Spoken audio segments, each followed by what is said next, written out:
Nous voici de retour à l'alpage. La chance en valait un cadre magnifique. On est à l'eau, à 1800 mètres d'altitude, sur les hauts de Tannay.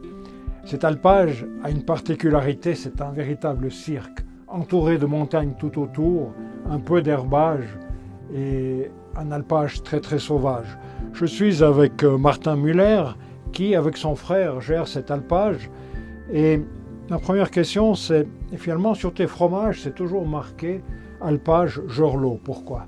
Alors, Geurlot, parce que notre alpage est situé sur 2 échelons. L'alpage de la Geure est à 1400 mètres, mais dans l'autre vallée, lorsqu'on arrive à Mi, à gauche, vous avez le vallon de Verne, c'est là que se situe la Geure, et sur la droite, vous venez à Tannay et l'alpage de l'eau où nous sommes actuellement. Donc finalement, tu commences à l'alpage en bas de Geure. Combien de temps tu restes en bas? Alors en bas, c'est 35 jours, environ 35 jours. Après, on déménage ici pendant 60 jours et on termine la saison à la Geure pour une vingtaine de jours au mois de septembre.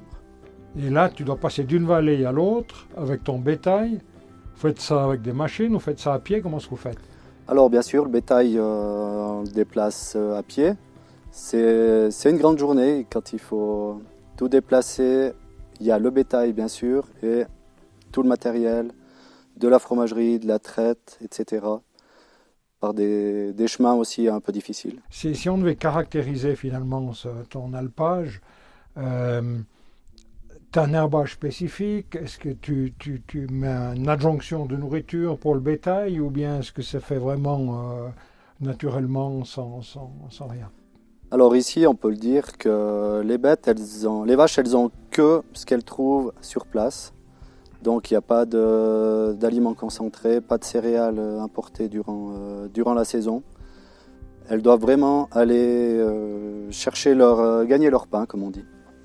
Quand tu dégustes finalement ton fromage fabriqué au début de la saison à 1400 mètres d'altitude, que tu dégustes finalement à Noël le fromage qui a été fabriqué pendant l'été ici à 1800 mètres, finalement, est-ce que tu arrives, toi, à la dégustation, à sentir une différence de goût, alors qu'on a les mêmes vaches et les mêmes fromagers?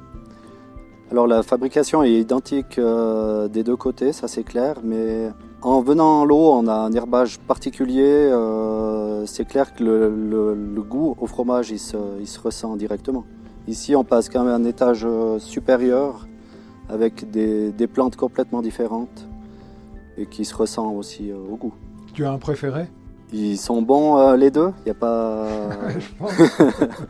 Les anciens disent toujours que le fromage de l'eau est meilleur, mais après c'est à chaque personne de faire son choix. Oui. C'est vrai qu'il y a une coutume maintenant, où depuis le début en Valais, c'est quand le fromage est fabriqué tout en haut à l'alpage, eh bien, on met un cœur sur le fromage pour bien spécifier qu'il a été fabriqué tout en haut. Hein. Alors nous, on n'a encore pas étudié ce système. On n'est peut-être pas dans la même région. Ah, vous n'êtes pas au cœur du Valais. Alors aujourd'hui, ce qu'on va faire, c'est déguster finalement un fromage qui a été fabriqué ce printemps à l'alpage du Bas, qui a séjourné dans mes caves 2 mois et demi, et qui revient aujourd'hui à l'alpage. Bien sûr, l'alpage est fermé, on est au mois de novembre. Hein. Ici, ils attendent la neige, finalement, on ne pourra plus accéder. Puis on va voir comment est-ce qu'il a évolué, finalement, son passage dans le centre du Valais, dans une vieille cave, ce qu'il a influencé le goût, et tu pourras nous dire à la dégustation qu'est-ce que tu penses de ton fromage qui a été affiné par mes soins.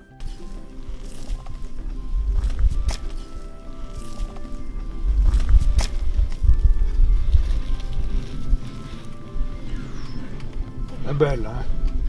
Magnifique.